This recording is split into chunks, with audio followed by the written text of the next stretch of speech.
शेतीसाठी एआयच्या वापराबाबत गडकरींनी महत्त्वाची माहिती दिली। आता एआयचा वापर करून उत्पन्न वाढवण्यासाठी काम सुरू आहे। तर यात शिवाय आपण जर बघितलं तर मायक्रोसॉफ्ट आणि गुगल सोबत करार करून यावर काम केलं जाणार आहे।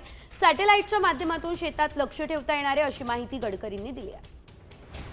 आता isakal.com आहे देशातील नंबर 1 ची मराठी न्यूज वेबसाईट। प्रत्येक अपडेटसाठी अमेरिकेच्या सॅटेलाइट वरून माझ्या शेतात लागलेल्या संत्र्याच्या झाडामध्ये काय सुरू आहे आता कळणार आहे आणि ते मोबाईल फोनवर लिहून येणार आहे।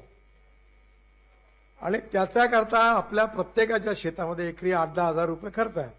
तो कसा कमी करता याचा मी प्रयत्न करतो। त्याच्यामध्ये एक मौसम विज्ञान जे हवामान शास्त्र आहे त्याचं एक छोटं स्टेशन आहे शेतामध्ये। जमिनीत पाण्याचा ओलावा किती आहे ते आहे आणि त्याची लिंक सॅटेलाइटशी आहे आणि सॅटेलाइटच्या लिंकवरून कळेल की आता झाडाला तहान लागली आहे, लगेच ड्रिप इरिगेशनने पाणी दिलं जाईल।